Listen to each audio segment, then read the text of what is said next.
Les Centres pour un nouvel rêve américain présentent Les coûts élevés du matérialisme par Tim Kasser.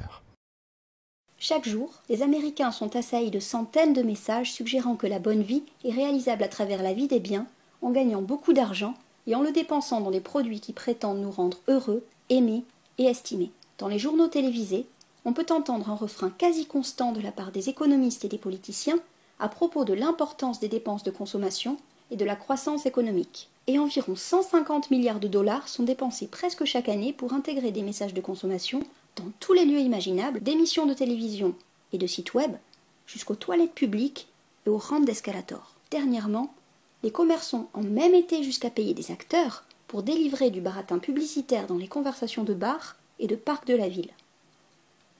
Mais la commercialisation et le consumérisme vont aussi plus loin en s'incrustant dans la psyché des gens et en les encourageant à organiser leur vie autour de salaires plus élevés et de la possession de plus de choses. Malheureusement, cela peut atteindre un prix élevé, aussi bien pour le bien-être des gens que de la planète. La recherche démontre constamment que plus les gens donnent du crédit à des aspirations et des buts matérialistes, plus bas sont leurs niveaux de bonheur et de satisfaction de la vie, et moins agréables sont les émotions qu'ils éprouvent jour après jour. La dépression, l'anxiété et la toxicomanie ont aussi tendance à être plus élevées chez les personnes qui estiment les objectifs encouragés par la société de consommation. De fortes valeurs matérialistes influencent également nos relations sociales et affectent ainsi le bien-être d'autrui. Les scientifiques ont constaté que les valeurs matérialistes et les valeurs prosociales sont comme une balançoire, étant donné que quand les valeurs matérialistes augmentent, les valeurs prosociales ont tendance à diminuer. Cela contribue à expliquer pourquoi les gens agissent de façon moins empathique, généreuse et coopérative quand l'argent occupe leur esprit. Quand les gens sont sous l'emprise du matérialisme, ils se concentrent aussi moins sur l'entretien de la terre. Le même type de bascule est à l'œuvre ici, de manière à ce que quand les valeurs matérialistes croissent, le souci de la nature a tendance à diminuer. Des études montrent que quand les gens entérinent fortement l'argent, l'image et le statut, ils sont moins susceptibles de s'engager dans des activités écologiquement bénéfiques comme faire du vélo, recycler et réutiliser les choses de façon nouvelle. Il est clair que si nous aspirons à un monde plus heureux, plus socialement juste et plus écologiquement durable, alors nous devons trouver des moyens de diminuer le poids des valeurs matérialistes dans nos vies personnelles et dans la société. 2 principes de base pour le changement peuvent aider à encadrer la voie à suivre. Premièrement, nous avons besoin de comprendre ce qui pousse les gens à prioriser les valeurs matérialistes. Par exemple, les études montrent que les gens se concentrent davantage sur des choses matérielles quand ils ressentent un sentiment d'insécurité. Donc, au lieu d'acheter un nouveau sac à main ou un outil électrique, la prochaine fois que votre estime de soi en prendra un coup, envisagez une stratégie d'adaptation différente, comme passer du temps avec vos amis ou faire une promenade. Les scientifiques savent aussi que plus les gens sont exposés aux médias, plus ils privilégient des valeurs matérialistes. Quelques façons de diminuer l'assaut des messages de consommation consistent à utiliser Adblock pour cacher les annonces sur Internet ou de couper le son quand les publicités passent à la télévision. Mais ces mesures ne nous mèneront pas bien loin.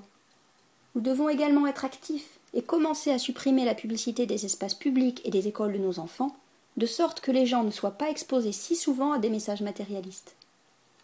Le second principe pour le changement implique la promotion des valeurs intrinsèques à la culture en tant que personne, d'être proche de sa famille et de ses amis, et d'améliorer le reste du monde. La recherche montre que les valeurs intrinsèques favorisent non seulement le bien-être personnel, social et écologique, mais peuvent aussi agir en immunisant les gens contre le matérialisme. C'est à nouveau ce système de bascule qui fait que quand les valeurs intrinsèques augmentent, les valeurs matérialistes ont tendance à diminuer.